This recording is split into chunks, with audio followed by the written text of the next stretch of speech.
La vie n'a pas toujours été tendre pour Raoul Leroux. Professionnellement, tout s'est à peu près bien passé. Après avoir obtenu son CAP juste à la fin de la guerre, il entre en 1945 comme mécanicien à la Régie Renault qui vient d'être nationalisée. Certes, le métier est dur, mais il gagne suffisamment pour acheter sou par sou un petit pavillon de banlieue pas très loin de son lieu de travail. Oh, bien sûr, c'est pas le luxe, hein, mais le logement est coquet, sympathique, et sa femme Denise l'arrange du mieux qu'elle peut. Des fleurs dans le jardin et un petit potager pour améliorer l'ordinaire. Ils ont un fils, Antoine. Celui-ci a 2 ans quand le drame éclate. La santé de Denise s'altère brusquement, une maladie mentale ne tarde pas à être diagnostiquée et l'internement est décidé. À l'hôpital, hélas, les choses se passent mal, la malheureuse se suicide et Raoul se retrouve seul pour élever son enfant. Il fait face courageusement, réussissant à mener de front l'éducation de son fils et son travail à l'usine. Et c'est un succès. Antoine Leroux fait des études honorables et après son service militaire, il fait un mariage heureux avec Josiane. Le couple habite chez Raoul et tout va bien jusqu'en 1984. C'est cette année-là qu'a lieu le grand licenciement chez Renault, des milliers d'emplois supprimés et Raoul Leroux est du nombre. Le voilà en pré-retraite au bout de presque 40 ans d'activité. Mais après tout, la situation n'est pas dramatique. Pour se faire quelques rentrées d'argent supplémentaires, Raoul loue une partie de son pavillon à Hassine, un jeune étudiant. Et la vie s'organise entre son fils, sa belle-fille et lui. Non, la situation n'est pas dramatique. Mais elle va le devenir d'un seul coup et d'une manière qui dépasse l'imagination. Thomas, mon enquêteur, a remonté le fil de cette histoire et je vous propose de le suivre.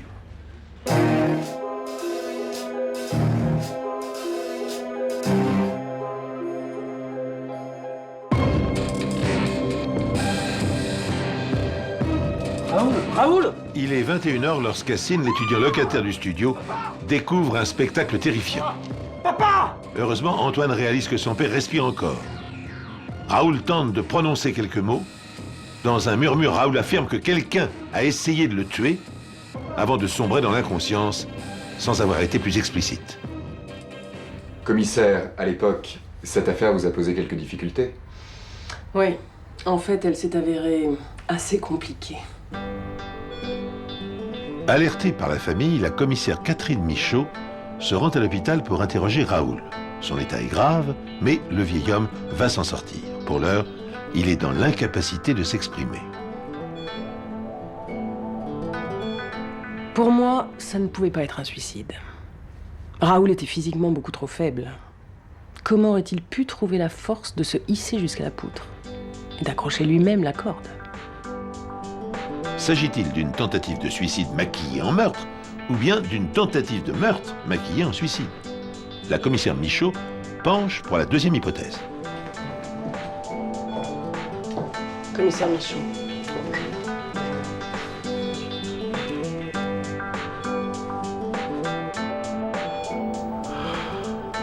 La commissaire annonce à la famille qu'elle va ouvrir une enquête pour tentative de meurtre.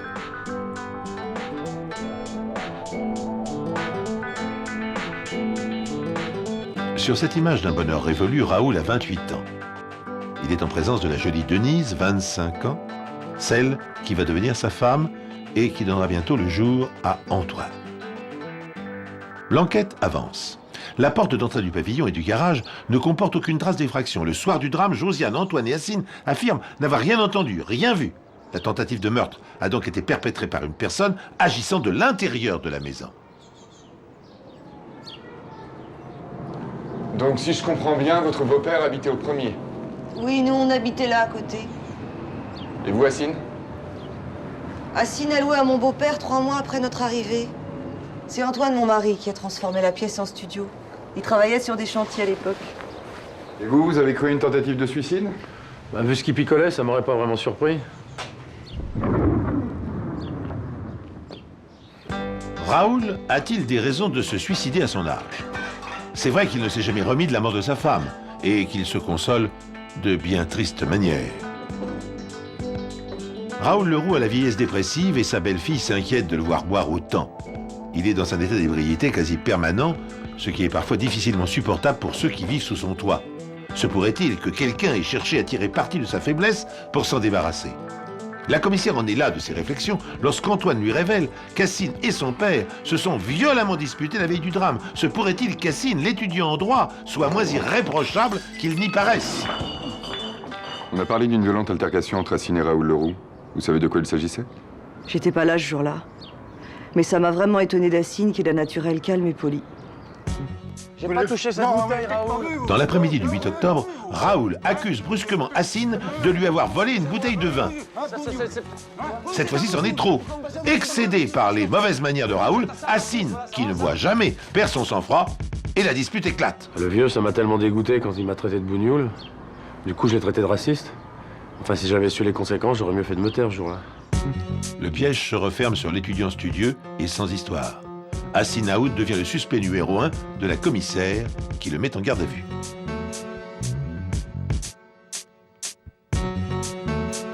J'ai été libéré qu'à la toute fin de ma garde à vue, quand Monsieur Leroux s'est enfin réveillé et a pu parler. Hassine est en garde à vue depuis une dizaine d'heures lorsque, coup de théâtre, Raoul se réveille. Le docteur Rémy est aussitôt appelé à son chevet. Les premières paroles du vieillard sont explosives. Raoul accuse et révèle au médecin le nom de son agresseur. Josiane, la belle-fille parfaite. C'est un sacré retournement, non? Plutôt oui. Alors on a relâché Hassine et interrogé à nouveau Antoine et sa femme. Et pourtant, ils avaient un alibi parfaitement sérieux le soir de l'accident. Mais comme Raoul venait d'accuser Josiane de maltraitance lorsqu'il était seul avec elle...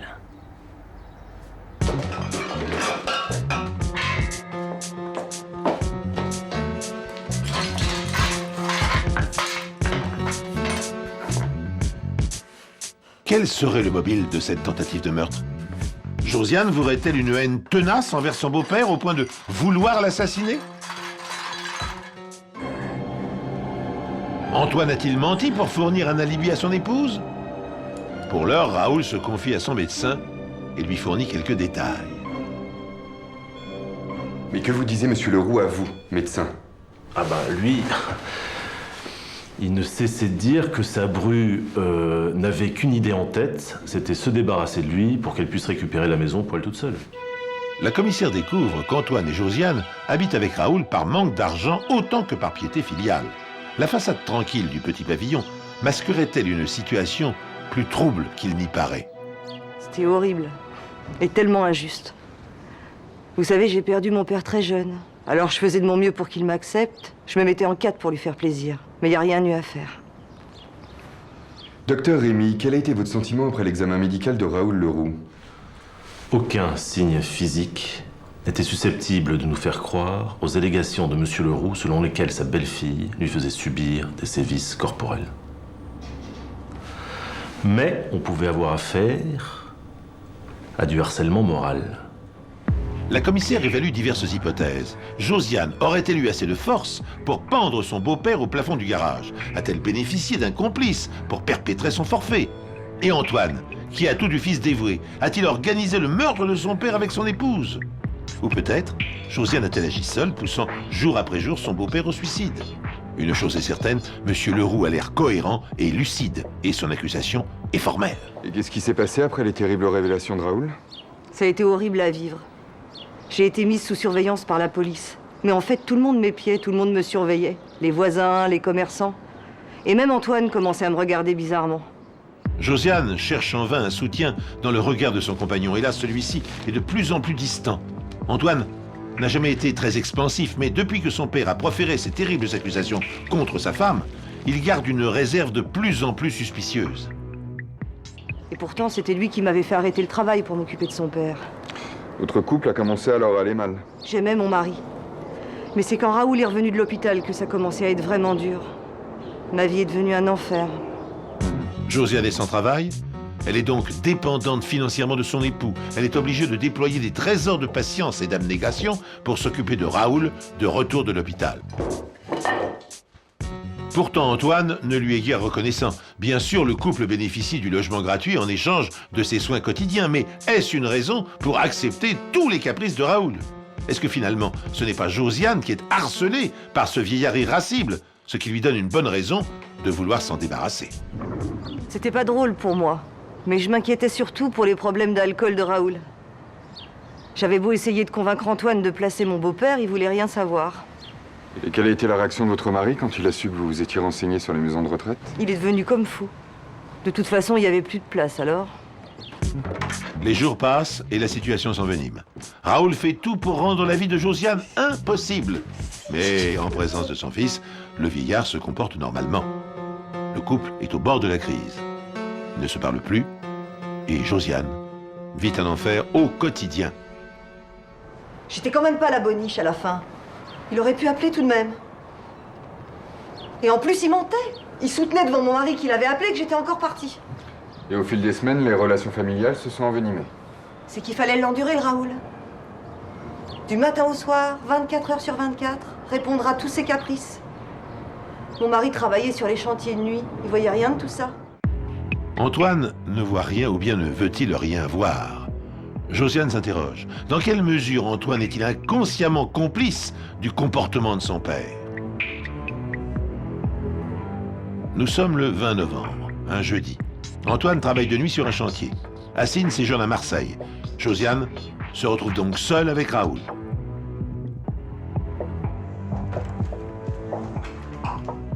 Soudain, une odeur de brûlé attire son attention. Josiane réalise que le feu a pris dans la cuisine. Inconsciente du danger, elle ouvre la porte et découvre le corps inanimé de Raoul.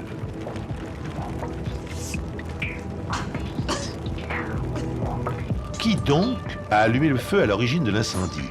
Est-ce Raoul lui-même? Est-ce Josiane qui se trouvait seule avec lui? Raoul a été intoxiqué par la fumée et souffre d'un œdème pulmonaire. Mais, une fois encore, il en réchappe de justesse. Et une fois encore, il accuse sa belle-fille d'avoir tenté de l'assassiner. Assine était chez ses parents, à Marseille, donc ce n'était pas lui. Antoine était au travail, de nombreux témoins l'ont confirmé. Et ce soir-là, comme les autres soirs, Josiane était toute seule avec son beau-père. Ce qui en fait la suspecte numéro 1, bien sûr. Cette fois, c'en est trop. Le commissaire fait arrêter Josiane, qui est aussitôt conduite en garde à vue.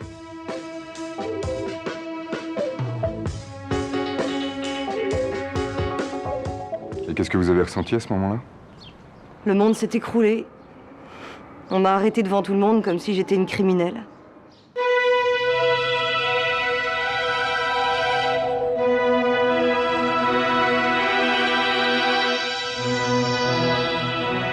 Vous avez revu Raoul Leroux lors de sa deuxième hospitalisation.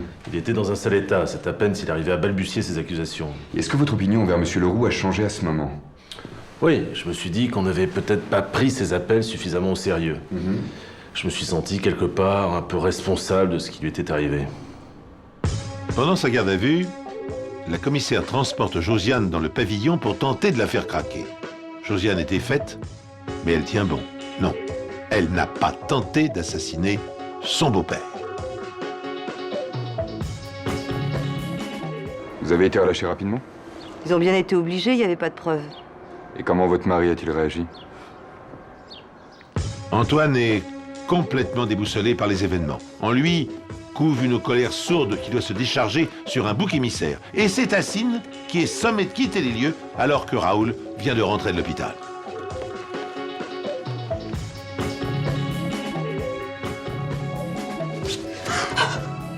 Antoine était devenu de plus en plus distant. Ça faisait belle lurette qu'on se touchait plus. Comme si je le dégoûtais. Et impossible de louer le studio. Remarquez, après mon arrestation, j'étais la pestiférée, si vous voyez ce que je veux dire. Le paradoxe de la situation est que malgré les accusations terribles portées contre elle, et Antoine refusant de placer son père, le couple étant dans l'incapacité de payer une garde malade, Josiane se retrouve à nouveau seule en tête-à-tête avec Raoul. J'aurais bien voulu embaucher quelqu'un pour s'occuper de lui, mais il n'y avait pas d'argent. Je sais que c'est absurde vu son état, mais Raoul commence à me faire peur. Dès lors, comment s'étonner que la situation dégénère? Ça va pas, non? En dehors d'Antoine, Josiane n'a pas de famille. Elle n'a pas de travail, donc pas d'argent. Hassine, son seul soutien, a été obligé de quitter la maison. Si Josiane quitte le pavillon de Clamart, pour elle, c'est la rue. Raoul le sait. Pour Josiane, la confrontation avec son beau-père est un défi permanent. Qui va craquer le premier?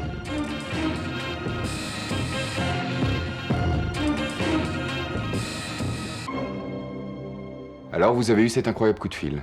Oui. Raoul Leroux nous a appelés pour nous supplier de le sauver des griffes de sa belle-fille. Il disait qu'elle l'avait battu, qu'il allait mourir. Arrivé sur place, on l'a trouvé étendu sur le carrelage de la salle de bain, baignant dans son sang. Il portait de multiples blessures à la tête. En arrivant sur les lieux, la commissaire découvre un spectacle qu'elle n'est pas prête d'oublier. Les murs de la salle de bain sont couverts de sang. Le vieil homme est transporté aux urgences dans un état critique. À ce moment-là, pas de doute, malgré ses protestations, Josiane était bien la coupable. Josiane se défend bec et ongle. Raoul ment depuis le début. Il s'est infligé lui-même ces terribles blessures. Quant aux accusations, elle ne comprend pas pourquoi son beau-père lui voue une telle haine. La commissaire est incrédule. Comment un individu, même paranoïaque, peut-il s'infliger un traitement aussi inhumain et prendre autant de risques dans le but d'accuser quelqu'un de tentative d'homicide? Vous n'avez rien su. Absurde cette histoire. Je peux pas faire un truc pareil.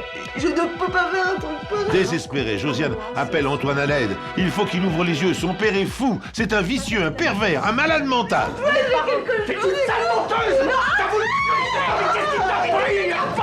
Arrêtez! Pourquoi t'as fait ça? Calmez-vous, c'est moi qui interroge, ok? Calmez-vous, sinon je fais appeler. Josiane insistait pourtant pour dire que Raoul avait essayé de l'abuser, qu'il l'a terrorisé. Bien sûr, mais c'était toujours sa parole contre celle de Monsieur Leroux, dont le seul tort était d'être un vieillard impotent et une victime gravement blessée à plusieurs reprises. Heureusement pour Madame Leroux, Monsieur Assinaoud est venu apporter son témoignage. Avec tous les ennuis que vous avez eus, ça a dû vous coûter, non, d'aller vous présenter à la police?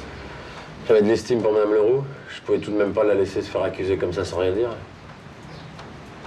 Ce jour-là, elle est arrivée toute tremblante. Au moment de la troisième agression de Raoul, Josiane se trouvait chez Hassine, où elle était venue chercher du réconfort. Non, rien de ce que vous croyez. Elle avait peur de rentrer chez elle. Le vieux dégoûtant avait essayé de se faire toucher. C'était pas la première fois d'ailleurs. Avec le témoignage d'Hassine, Josiane avait un alibi. Oui, parce qu'Hassine était en famille quand Josiane est venue le trouver. Tous ont pu témoigner qu'à l'heure à laquelle Raoul a été agressé, Josiane était en leur compagnie. La commissaire se perd en conjectures. Se pourrait-il que Raoul ait berné les médecins et qu'il se soit infligé lui-même ces blessures effroyables? Se pourrait-il qu'il ait pris le risque de mourir de pendaison ou brûler vif dans le seul but de faire incarcérer sa belle-fille? Le témoignage d'Hassine a innocenté Josiane. Mais il a rendu Antoine fou de jalousie. Il a jeté sa femme dehors. Josiane est à la rue. Aussitôt Hassine vole à son secours. Une chambre meublée chez un ami absent lui fournira un logement provisoire.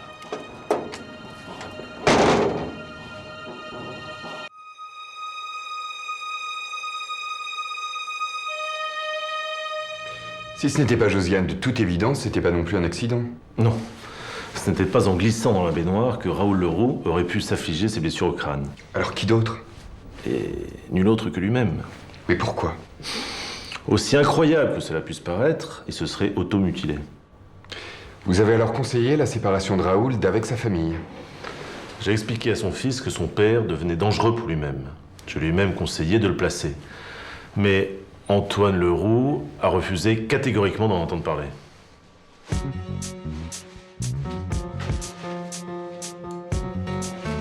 Je peux vous parler, s'il vous plaît?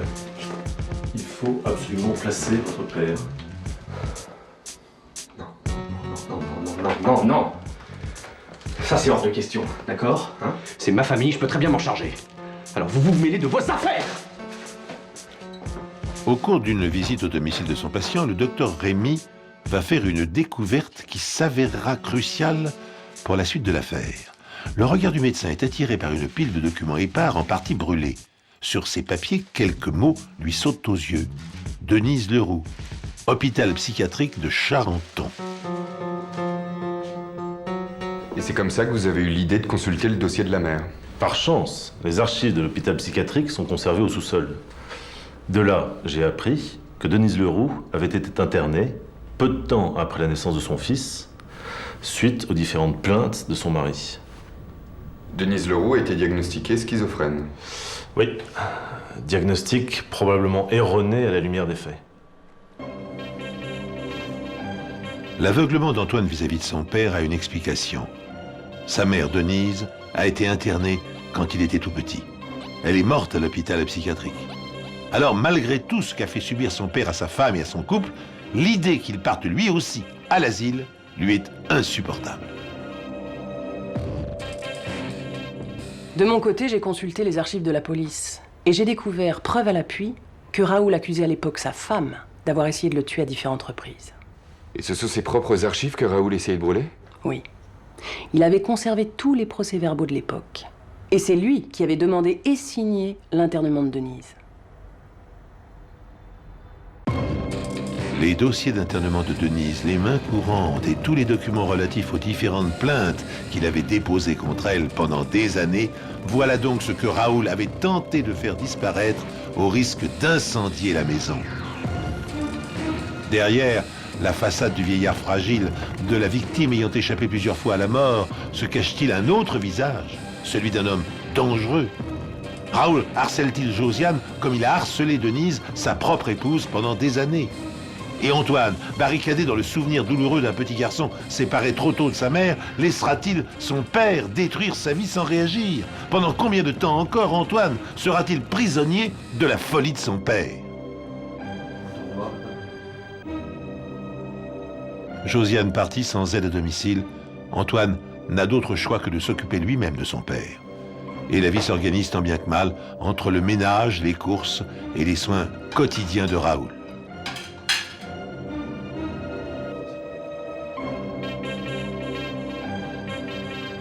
Pour faire interner sa femme, Raoul a mis en avant la sécurité de son fils.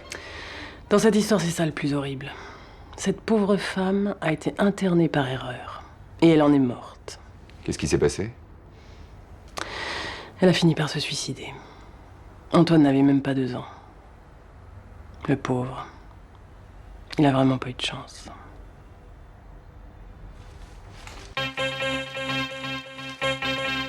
Antoine n'avait pas prêté attention aux vieux papiers brûlés qui traînaient dans un coin. Mais alors qu'il fait le ménage, il tombe sur des papiers qui l'intriguent. Soudain, la lumière se fait jour dans son esprit. Antoine est sous le choc de la révélation.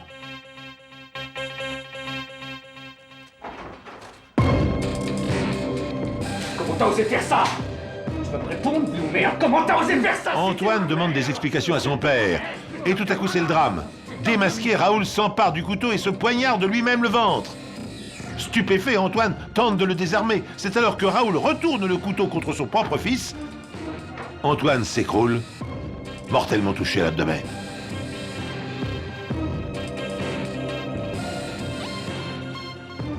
Vous êtes sûr que vous voulez toujours nous raconter la suite?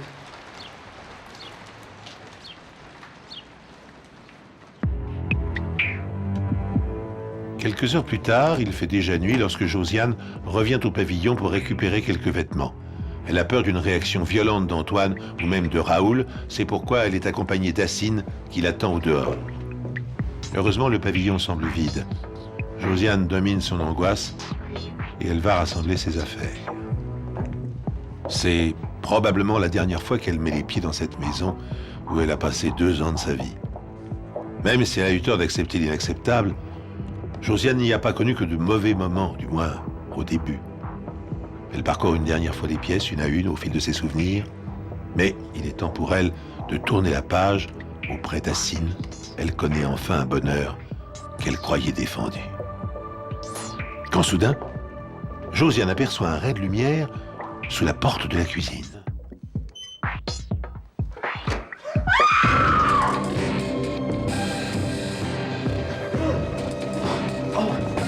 Antoine gît dans une flaque de sang.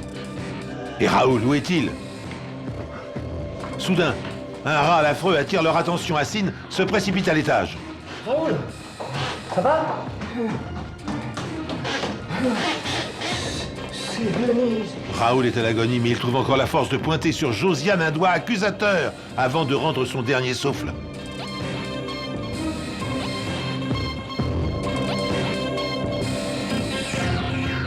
Hassine appelle la commissaire Michaud, qui arrive sur les lieux.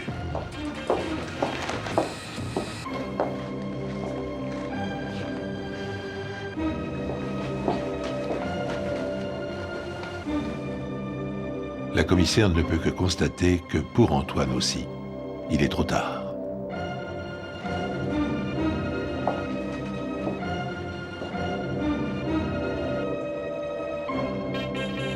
Un malade, oui. Mais qui plus d'une fois avait crié au loup et se retrouvait finalement mort. J'ai eu le sentiment très désagréable de m'être trompée de A à Z. Dans un sens, je lui dois beaucoup à Raoul. C'est tout de même un peu de ma faute. Après tout ce temps, j'arrive toujours pas à me convaincre que j'y suis pour rien. Josiane est consciente de l'avoir échappé belle.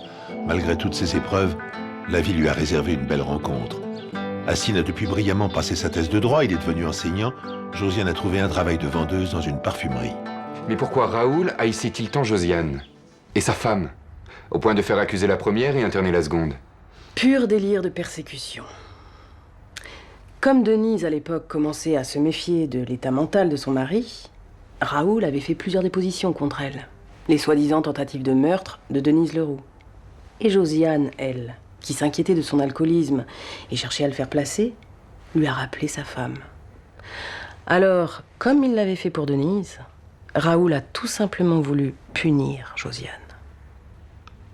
Mais qu'il ait pu dissimuler pendant toutes ces années la vérité, abuser les médecins et son fils, tout ça reste un mystère. Ouais. Ce qu'on peut retenir, par-delà les explications médicales plus ou moins compliquées, c'est l'incroyable pouvoir de la maladie mentale. Elle peut conduire les hommes à accomplir des actes extraordinaires, se blesser, se mutiler, risquer la mort, dans le seul but d'accomplir ce que leur dicte leur esprit égaré. Et bien entendu, de tels comportements sont de nature à tromper tout le monde. Car comment imaginer spontanément une telle réalité? C'est ce qui a été à deux doigts de se produire au cours de l'enquête. Après cette terrible aventure, Josiane et Hassine sont partis faire leur vie ailleurs. Josiane a vendu le pavillon. Elle a appris récemment qu'il avait été démoli avec d'autres en vue de la construction d'un ensemble résidentiel. Aujourd'hui donc, il ne reste plus rien des lieux du drame, à part bien sûr dans la mémoire de Josiane. Pour que ces souvenirs douloureux disparaissent, il faudra encore du temps. Beaucoup de temps.